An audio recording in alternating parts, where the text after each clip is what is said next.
அனைத்து நல்லுள்ளவங்களுக்கும் வணக்கம். நான் உங்கள் ரவிக்குமா. தினம் ஒரு தகவல் அடிப்படையில் ஜியோ பாலிடிக்ஸ் போகிறதுக்கு முன்பு ஏன்னா தாக்குதலுக்கான பதற்றம் ஆல்மோஸ்ட் இன்று இரவு தாக்கல் நடத்துறதுக்கான சமிக்கைகள் நிறைய தென்படுகிறது. இறுதிக்கட்ட முயற்சிகள் என்ன நடக்கப்படுகிறது, தாக்கல் நடத்துவதற்கான முயற்சிகள், தாக்குதலை நிறுத்துவதற்கான முயற்சிகள், மக்களை வெளியேற்றுவதற்கான முயற்சிகள் ரொம்ப பரபரப்பாக இருக்குது. எதை வைத்து தாக்குதல் உடனே நடத்தப்படுகிறதுன்னு சொல்லிட்டு எல்லா ஊடக தரப்பிலிருந்தும் பெரிய அளவுக்கு நம்புகிறாங்க. அமெரிக்காவுடைய செய்தி குறிப்பு பெருசாக சொல்லலை தாக்கல் நடத்துகிறோன்ட்டு. ஆனால் அந்த வேன்னு சொன்னதை வைத்து இன்றைக்கி நடந்த சம்பவங்கள் எல்லாமே உச்சகட்ட பரபரப்பு. எந்த நேரத்திலையும் தாக்கல் நிகழ்வதற்கான வாய்ப்புகள் 100% தென்படுகிறது. அந்த திக் நிமிடங்களை தான் நம்ம உள்ளே போய் ஈரானுக்குள்ளே பார்க்க போகிறோம். நம்ம ஈரானுக்குள்ளே தான் நம்ம போக போகிறோம். நம்ம அனைவருக்கும் இனிய தைத்திருநாள் வாழ்த்துக்கள். இன்றைக்கி போகி பண்டிகை எப்படி போச்சு? ரொம்ப சிறப்பாக போச்சா? என் சோகதையை ஒன்று சொல்லட்டுங்களா? வாங்க, நான் வீடியோக்குள்ளே போயிட்டு சொல்கிறேன். நான் ரொம்ப சிறப்பாக தான் போச்சு. என்ன திரும்பி அதே லொக்கேஷன், அதே ஸ்க்ரீனு, எங்கே தான் போச்சு? அங்கே கிராமத்தில் தான் வீடியோ அப்படின்னு தான் நானும் நினச்சேன். ஆனால் அது என்ன ஆச்சுன்னு உங்கள்கிட்ட வீடியோ பதிவுக்குள்ளே போய் சொல்கிறேன் நான். ஸோ வீடியோக்குள்ளே போகிறது முன்பு நீங்கள் நம்ம சேனலை சப்ஸ்கிரைப் பண்ணலாம். சப்ஸ்கிரைப் பண்ணிட்டாங்க, மறக்காம பெல் பட்டனை கிளிக் பண்ணி ஆல் ஆப்ஷன்ஸ் கொடுங்க. வீடியோ கொடுக்கலாம்.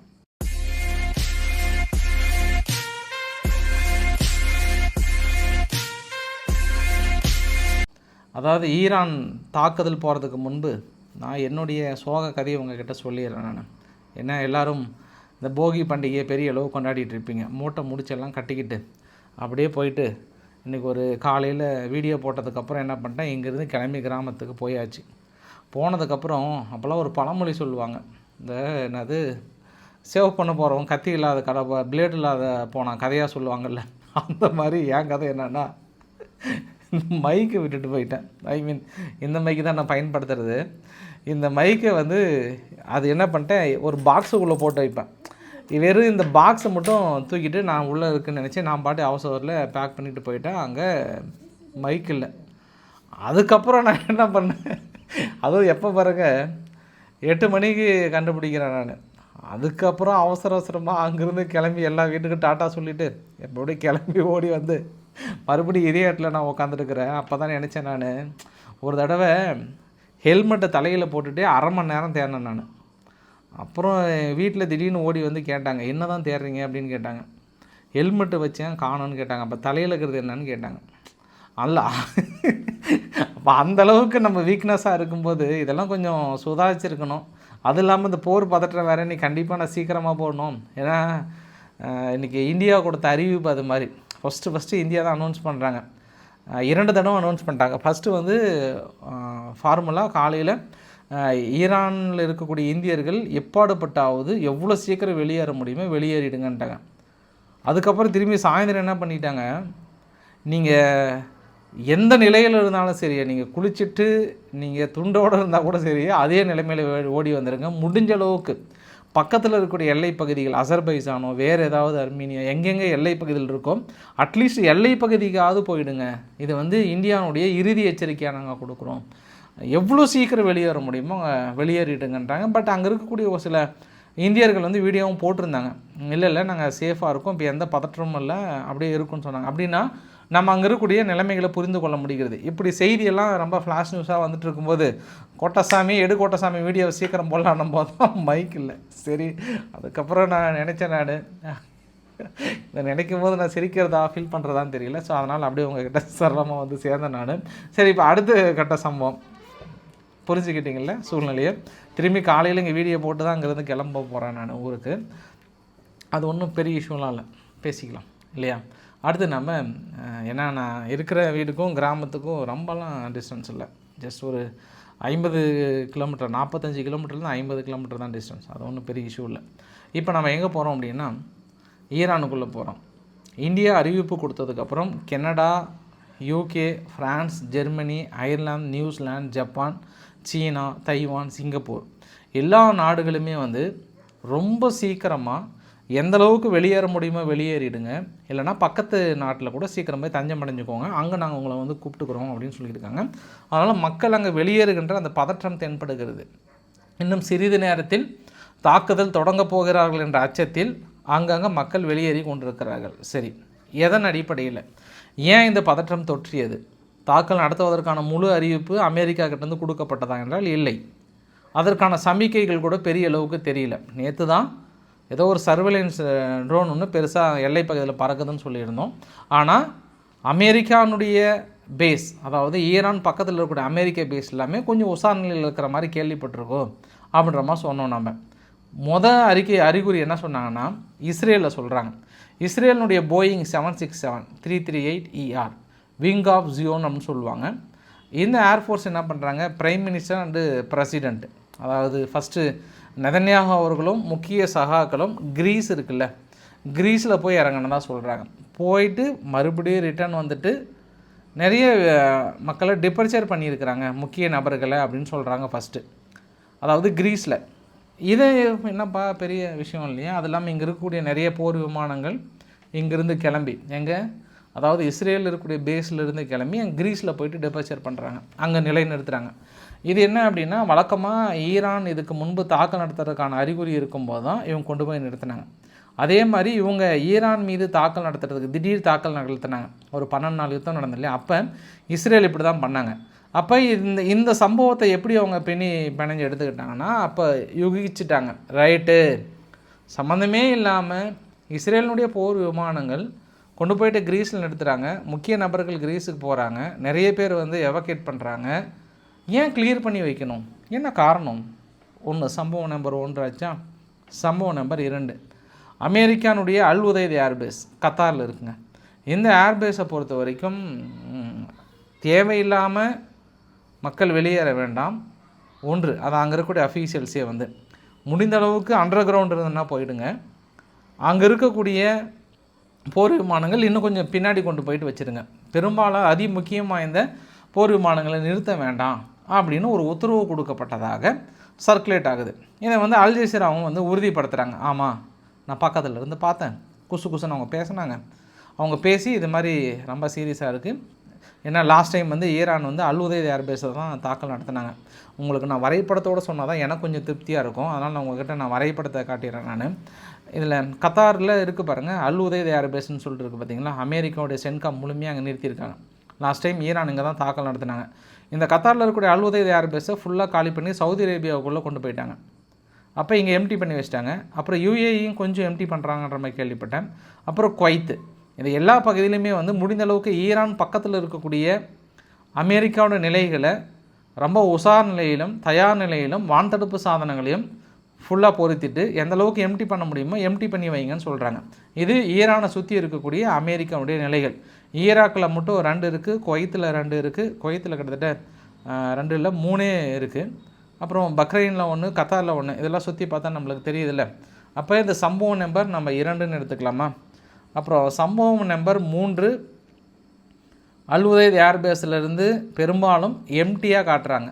கொஞ்சம் நேரத்துக்கு அப்புறம் வழக்கமாக அங்கே பரபரப்பாக நிறைய போர் விமானங்கள் இருக்கும், ஆனால் எம்டியாக இருக்குது அப்படின்னு சொல்கிறாங்க. சரி, அடுத்தது டெய்லி மெயில். இந்த டெய்லி மெயில் கொஞ்சம் அவங்க சேர்த்து தான் எழுதுவாங்க.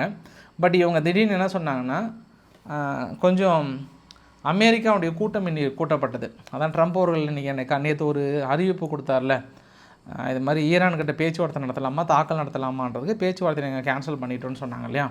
இன்றைக்கி மார்க்கோ ரூபியோ அப்புறம் பீட்டர் எக்ஸத்தரோட கூட்டத்தில் தாக்கல் நடத்தினா வேறு மாதிரி ஏற்பட்டுரும், அதனால் கொஞ்சம் காரசாரமான விவாதம் ஏற்பட்டதாகவும் இறுதியாக உடனடியாக எனக்கு தாக்கல் நடத்த வேண்டும் என்று ட்ரம்ப் அதாவது ஒரு உத்தரவு கொடுக்கப்பட்டதாகவும் ஒட்டுமொத்தமாக 50 பேஸை டார்கெட் வைக்கிறாங்க.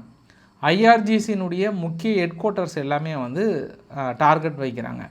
அந்த டார்கெட் இமீடியட்டாக எனக்கு ப்ரிஸ்கிரைப்டாக எனக்கு எந்தெந்த பகுதியில் டார்கெட் வைக்கிறீங்க அப்படின்றது இமீடியட்டாக எனக்கு சாயந்தரத்துக்குள்ளே லிஸ்ட்டு வேணும்னு சொல்லிட்டு அமெரிக்கா அவசரமாக ரெடி பண்ணிட்டுக்கிறாங்கன்னாங்க.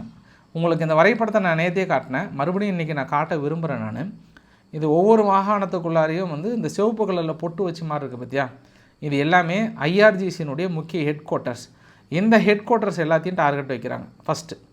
இந்த ஹெட் குவார்ட்டர்ஸுக்கு அப்புறம் மற்ற நிலைகள்லாம் இருக்குது, ஆப்ரேஷன் பேஸ் இருக்குது, அப்புறம் இன்னும் ஒரு சில நிலைகள்லாம் இருக்குது, அங்கேயும் குறி வைக்கிறாங்க. ஆயுத குடோன்கள், வான்தடுப்பு சாதனங்கள், இது எல்லாத்தையும் குறி வைக்கப்படுவதாக உடனடியாக ரிப்போர்ட் ட்ரம்ப்புக்கிட்டேருந்து கொடுக்கப்பட்டதாக செய்தி பரவுது அங்கேருந்து. சரி, இது அடுத்த 3வது ரிப்போர்ட் எடுத்துக்கலாமா. 4வது ரிப்போர்ட்டு, துருக்கியினுடைய ஃபாரின் மினிஸ்டர் ஹாக்கன் ஃபிடன் அவர்கள் தொடர்ந்து காலையிலேருந்து ஃபோன் பக்கமே உட்காந்துட்டாராம். ஃபோன் பண்ண பக்கமே உட்காந்துட்டு யுஏஇ கிட்ட பேசுகிறாராம், கத்தார்கிட்ட பேசுகிறாராம், சவுதி கிட்ட பேசுகிறாராம், அப்புறம் மறுபடியும் ஈரான் கிட்ட பேசுகிறாராம், அமெரிக்கா கிட்ட பேசுகிறாராம். அதை வந்து எப்பாடுபட்டாவது இந்த யுத்தத்தை நிறுத்தணும், இல்லைனா மிடில் ஈஸ்ட்டில் வந்து ஒரு பதற்றம் வந்து விடும். ஏன் பதற்றம் அப்படின்னா, நேற்றே நான் உங்ககிட்ட ஒரு வார்த்தை ஒன்று சொல்லியிருந்தேன்.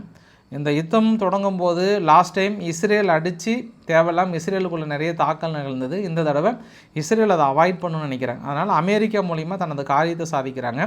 சப்போஸ் அவங்க அடித்து இழப்புகள் ஏற்பட்டால் அதுக்கான இழப்பீடுகள் இஸ்ரேல் கொடுக்க தயாராக இருக்காங்க. அது இல்லாமல் இப்போ என்ன பிரச்சனை வரும்னா, ஈரான் கத்தாரில் இருக்கக்கூடிய அமெரிக்க பேஸை தாக்கல் நடத்தினா கத்தார் எதிர்வினையாற்றும், சவுதியில் இருக்கக்கூடிய அமெரிக்க பேஸை தாக்கல் நடத்தினா சவுதி எதிர்வினையாற்றும். இவங்க மிடில் ஈஸ்ட்டில் இவங்களுக்குள்ளே எதிரியாகிடுவாங்க. அப்போ இவங்க காரியம் கணக்கச்சிதமாயிடும். வெறும் இஸ்ரேல் மட்டும் ஈரானை போய் தாக்கல் நடத்தும் போது, அவங்க இஸ்ரேலை தாக்கல் நடத்தும் போது என்னாச்சுன்னா அரபு நாடுகள்லாம் கூட்டணியாக்குறாங்க. அப்போ அந்த கூட்டணியை அமெரிக்காவாலேயே இஸ்ரேலாலேயே பிரிக்க முடியல. ஆனால் இப்போ போட்டிருக்கிறவங்க ஸ்கெட்ச் வந்து கணக்கச்சிதமாக தீட்டியிருக்காங்க. எங்களுக்கு அதுக்கு சம்மந்தம் இல்லைப்பா, நாங்கள் வேடிக்கை பார்க்குறோம்பா, ட்ரம்ப்பு தான்ப்பா டெய்லி அறிக்கை விட்டுட்டுருக்கிறாரு. அப்போ அவங்களுமே என்ன பண்ணுறாங்கன்னா, இங்கே கத்தாரில் இருக்கக்கூடிய இல்லை இங்கே இந்த மிடில் ஈஸ்டில் இருக்கக்கூடிய பேஸ்லாம் பயன்படுத்தலை. உங்கள்கிட்ட காலையில் ரவிக்குமார் ஆர்கே சேனலில் என்னை பார்த்துருந்தீங்கன்னா தெரியும், ஹவாய் தீவு இருக்கு இல்லையா, ஹவாய் தீவு பக்கத்தில் யூகே கொடுத்த பேஸ்லாம் ஒரு சிலர்லாம் இருக்குது. அந்த இடத்துல போர் விமானங்களை அடுக்கி வச்சுருக்காங்க இப்போ தாக்கல் நடத்துறதுக்கு. அப்போ இவங்க என்ன பண்ணுவாங்க, ஹவாய் தீவில் இங்கேருந்து தாக்கல் நடத்தினாங்கன்னா இங்கே இருக்கக்கூடிய பேஸுக்கும் அந்த தாக்குதலுக்கும் சம்மந்தமே இல்லை. நாங்கள் பயன்படுத்தியது எந்த பேஸ் தான். அப்போ நீ தாக்கல் நடத்தினா ஈரான் என்ன பண்ணும், ஹவாய் தான் தாக்கல் நடத்தினா இஸ்ரேலில் தாக்கல் நடத்த முடியாது. ஏன்னா அவங்க ஐயா எங்களை என்னங்க இன்னும் அமெரிக்கா தாக்கல் நடத்துகிறாங்களா, என்னங்க சொல்கிறீங்க அப்படின்னு அவங்க பேசுகிறேன். அப்படி தான் கேட்பாங்க அவங்க. ஐயோ ரொம்ப கஷ்டங்க போங்க, இப்போல்லாம் பண்ணக்கூடாதுங்க அப்படின்ற மாதிரி தான் சொல்லுவாங்க. ஏன்னா அவங்க சம்மந்தமே இல்லாமல் தான் ஒதுங்கி நிற்பாங்க.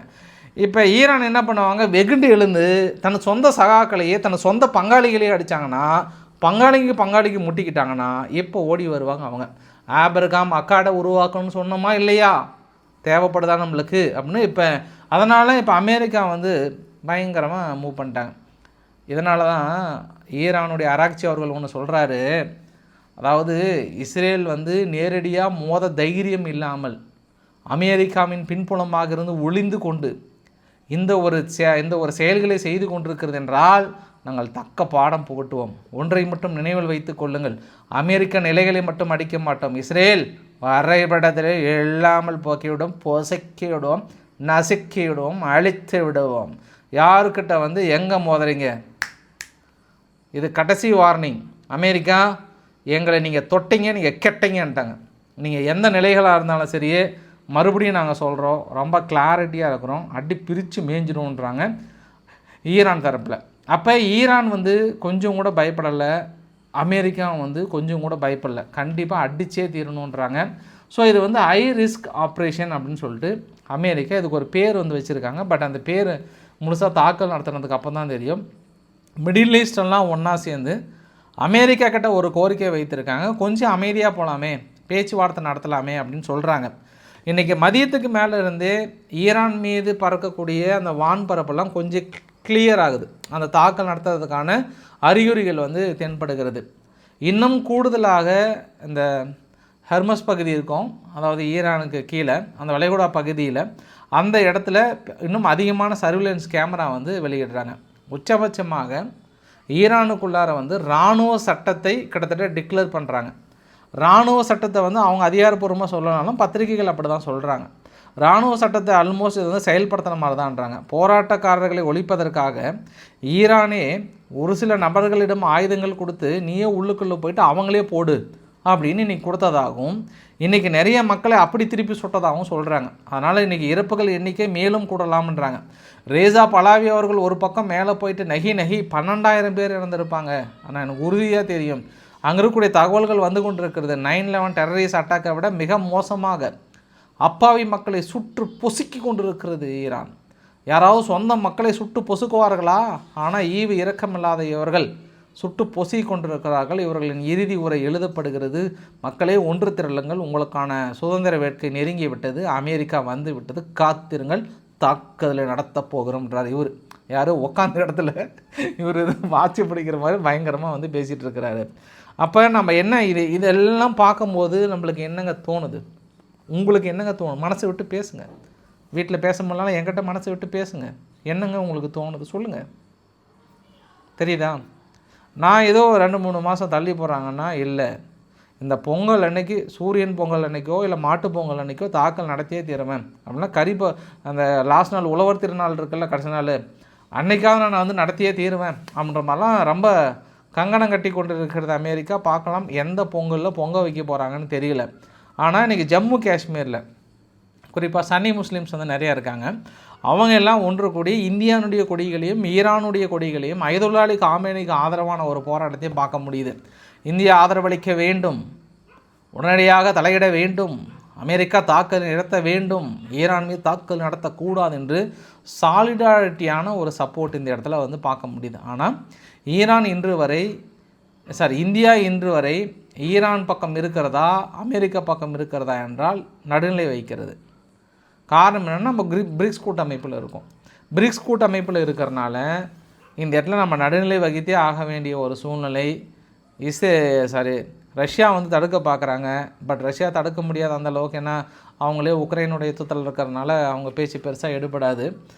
சீனா வந்து தடுக்க பார்க்குறாங்க. உச்சபட்சம் மேபி இன்று இரவு தாக்கல் நடத்துவதற்கான அறிகுறிகள் நிறைய தென்படுகிறது. எப்போ தாக்கல் நடத்தினாலும் அடுத்த ஒரு அரை மணி நேரத்தில் உங்கள்கிட்ட முன்னாடி வந்து தோன்றுவேன். நான் கவலைப்படாதீங்க, அப்படியே லைவ் வீடியோ ஓடி வந்து நிற்பேன். சரிங்களா? இது நான் உங்களுக்கு கொடுக்குற வாக்கு. இந்த பொங்கல் அதுவுமா உங்களுக்கு கொடுக்குற வாக்காக நான் சொல்கிறேன்.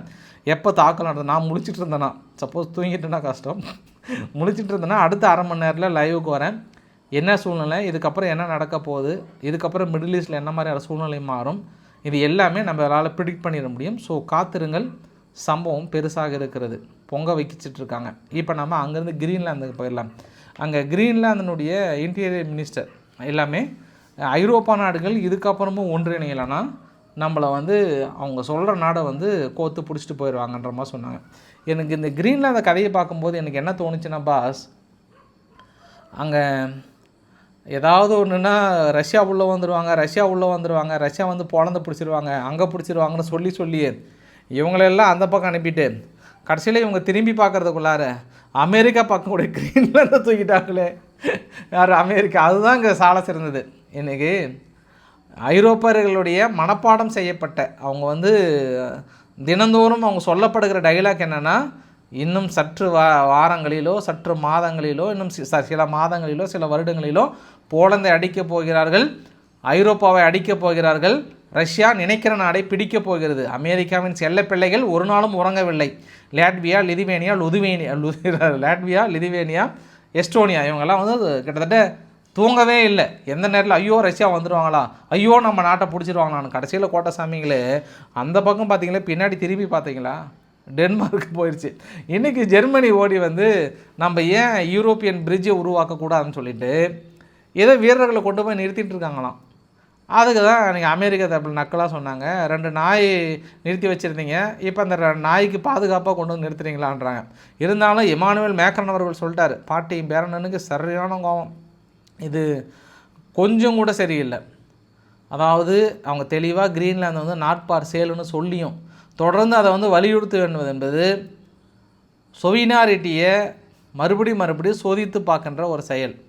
உரசெல்லாம் வாண்டர்லியான் தீப்பொறி திருமுகத்தோட தங்கச்சி டென்ஷன் ஆகிட்டாங்க. அமெரிக்கா என்ன நினைத்து கொண்டிருக்கிறீர்கள், அது ஒருபொழுதும் நாங்கள் அனுமதிக்கவே மாட்டோம். ஏன்னா கிரீன்லாந்து வந்து நேட்டோவில் ஒரு பார்ட்டாக இருக்குது. நேட்டோவில் அங்கே மைக்கூட ஒரு நாடே சுரட்டலாமா பிடிக்கலாமான்றாங்க. பார்க்கலாம் எப்படி மோதுங்க. அதுக்கு தான் ட்ரம்ப் அவர்கள் மறுபடியும் தம்பிங்களா கண்ணுங்களா, நேட்டோன்றது ஒரு பலம் வாய்ந்த நாடு, நேட்டோவில் நாங்கள் இருக்கிறனால தான் நீங்கள் சேஃபாக உணர்றீங்க. உங்களை அப்படியே உங்கள் மேலே ஒரு சின்ன தூசு கூட படாமல் நாங்கள் அப்படியே அழுக்காக பார்த்துக்குறோம். காரணம் என்ன? அமெரிக்கா என்ற ஒற்றை நாடு உங்களை பாதுகாக்கிறது, நீங்கள் நேட்டோவில் இருக்கீங்கன்ற ஒற்றை காரணத்தினால. நாங்கள் சொல்கிறோம், இந்த நேட்டோ மறுபடியும் வலிமை பெறணும் அப்படின்னா இந்த கிரீன்லாந்து எங்ககிட்ட வந்தால் தான் நேட்டோ வலிமை பெறும். இல்லைன்னா இப்போ நாங்களும் ஏனா தானோன்னு இருந்துட்டு நீங்களும் அப்படியே வச்சுட்டு இருந்தீங்கன்னா நாளைக்கு ரஷ்யாவோ சீனாவோ ஓடி வந்து பிடிச்சிட்டாங்கன்னா அது முடிஞ்சு போயிருங்க. அது வந்து முடிஞ்சதுக்கப்புறம் நேட்டோவை வலுப்படுத்தணுன்ற ஃபீலிங் உங்களுக்கு வந்துடக்கூடாது. முதல்ல நான் சொல்கிறேன், இப்போயே நீங்கள் கிரீன்லாந்து எங்கள் பாட்டம் கொடுத்துட்டிங்கன்னா நேட்டோ அதை விட ரொம்ப வலிமையாகிடும். எந்த நாடும் நம்ம பக்கம் திரும்பி இப்படி மூச்சு கூட விட முடியாது, மூக்கில் சுட்டுருவோம், பிரித்து மேய்ஞ்சிருவோன்றாரு. இப்போ இவங்க தரப்பில் இருந்து அவங்க தரப்பில் நீ ஒன்றும் பிரித்து மேய வேண்டாம், ஏற்கனவே நாங்கள் நேட்டோட தான் இருக்கிறோம், தலைவரே நீங்கள் வேண்டான்றாங்க. ஏய் உங்களை தூக்கறம் பாருன்றார் அந்த பக்கம். சரி ரைட்டு, ரொம்ப அருமையாக போயிட்டுருக்கு, ரொம்ப சிறப்பாக போயிட்டுருக்கு. அங்கே ஒரு சம்பவத்தை பண்ணுங்கள், ரொம்ப நல்லாயிருக்கும். நாங்கள் இது எப்படிமா இருக்குது, அதாவது அந்த ஹீரோவெல்லாம் என்ன பண்ணுவாங்க படத்தெல்லாம்,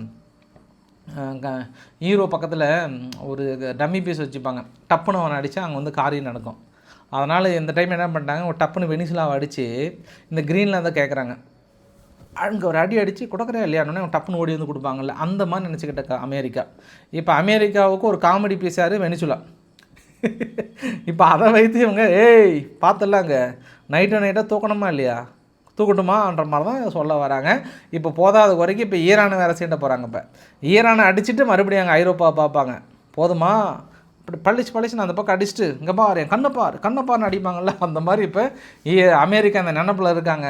ஆனால் கடைசியில் ஈரான் வந்து கண்டிப்பாக பெரிய அளவுக்கு ரிப்ளை கொடுக்கும். ஒருவேளை ஈரான் வந்து ஒரு அவசர தாக்குதல், ஈரான் மீது அவசர தாக்கல் எடுப்பதற்கான காரணம் என்னென்னா, நான் காலைல ஆர்கே சேனலில் சொன்னேன்ல, அந்த நிலநடுக்கம் 10 மீட்டர் ஆழத்தில் உணர்ந்தாங்க இல்லையா, மேபி அணு ஆயுத சோதனை நெருங்கிட்டாங்கன்னு நினைக்கிறேன் நான். அதனால் அவங்க இமீடியட்டாக தடுக்கும்னு நினைக்கிறாங்க. மற்றபடி இந்த போராட்டம் இதெல்லாம் நான் செகண்டரி கேஸாக பார்க்குறேன் நான். அணு ஆயுத சோதனையை ஈரான் நெருங்கி விட்டது, இமீடியட்டாக அதை அடிக்கணும்னு நினைக்கிறாங்க. அது அமெரிக்கா, அதுதான் நம்மளுக்கு கிடைத்த மறுவைத்த நபர்கள் சொன்ன தகவல். பட் அது எந்த அளவுக்கு இதுக்கப்புறம் உண்மை வெளியே வருதுன்னு பார்க்கலாம். ஆனால் நான் உங்களுக்கு 100% இப்போ எழுதி வச்சு சொல்லிடுறேன், அது மேபி எனக்கு சந்தேகமாக தான் இருக்குது. ஈரான் அதனால தான் நைட்டாக முடிவெடுக்கிறாங்களோன்ற இன்னொரு கோணத்துலேயும் இந்த தாக்குதல் உடனடியாக நிகழ்த்தப்பட்டால் அதுவும் ஒரு காரணம் என்று உங்களுக்கு தெரியும். சரி, இப்போ இன்னொரு விஷயத்த வீடியோ நிறைவு பகுதியில் ஜப்பானுடைய பிரைம் மினிஸ்டர் சன்னா டக்காச்சி அவர்கள் என்ன சொல்கிறாங்கன்னா, அவ்வளோதான், இப்போ நெக்ஸ்ட் வீக் பார்லிமெண்ட் எலெக்ஷனை வந்து கலெக்ஸ்ட்டு மறுபடியும் February 8 வைக்க போகிறாங்கன்ற மாதிரி சொன்னாங்க. இப்போ தான் அந்த அம்மா வந்து கொஞ்சம் பயங்கரமாக டக்குன்னு முடிவு எடுத்தாங்க. திடீர்னு இப்படி ஒரு டக்குன்னு முடிவு எடுத்துட்டாங்களான்னு கூடுதல் தகவல். சீனா அமெரிக்கானுடைய சிப்பையோ இஸ்ரேலினுடைய சிப்பையோ இல்லை சாஃப்ட்வேரையோ சோர்ஸையோ எதுவும் பயன்படுத்தாதீங்க, அது ரொம்ப பேர் ஆபத்தில் முடிஞ்சிடும் அப்படின்னு சொல்லியிருக்கிறாங்க. வெனிசுலாவில் 4 அமெரிக்கர்களை கைது பண்ணி வச்சுருந்தாங்க, டீடைன் பண்ணி வச்சுருந்தாங்க, அவங்களையும் மறுபடியும் டெசன்ஸ் ஆஃப் ப்ரிசனர் ரிலீஸ் பண்ணியிருக்காங்க. எங்களுக்கும் அமெரிக்காவுக்கும் நாங்கள் ஒற்றுமையாக இருக்க போகிறோம் அப்படின்ற மாதிரிலாம் வந்து சொல்லியிருக்கிறாங்க.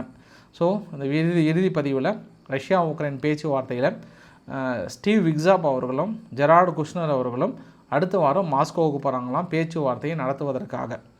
அங்கே கிரீன்லாந்தினுடைய எல்லை பகுதியில் இராணுவத்தை குவித்து கொண்டிருப்பதாக கிரீன்லாந்து இராணுவம் அதிகாரப்பூர்வமாக அனௌன்ஸ் பண்ணுகிறாங்க. ஒரு 30-40 பேர் நிற்பாங்கன்னு நினைக்கிறேன். போல் அவங்கெல்லாம் அவங்க பாஷையில் குவித்து கொண்டிருக்கிறன்னா அவ்வளோதான். டென்மார்க்கில் போய் எவ்வளோங்க இராணுவ வீரர்கள் இருப்பாங்க, எவ்வளோ பேர் இருந்துட்டு போகிறாங்க? அமெரிக்கா எதுக்கிற அளவுக்கு இருந்துருவாங்களா என்ன? இல்லை அமெரிக்கா எதுக்கிறதுக்கு இந்த பக்கம் யூகேவோ இல்லை ஜெர்மனி தயாராக இருக்காங்களா என்ன?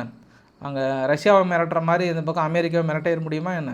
அதெல்லாம் சும்மா அப்படி லைட்டாக அவங்கள எப்படி தட்டி வாங்கணுமோ அமெரிக்கா வாங்கிப்பாங்க, அதில் எந்த மாற்று கருத்துமே இல்லை. இன்றைக்கு ஓரளவுக்கான தகவலை கவர் பண்ண நினைக்கிறேன். பிடிச்சிருந்தால் லைக் பண்ணுங்கள், ஃப்ரெண்ட்ஸுக்கு ஷேர் பண்ணுங்கள், சப்ஸ்கிரைப் பண்ணுங்கள். ரவிக்குமார் சோமுச்சல். நன்றி, வணக்கம்.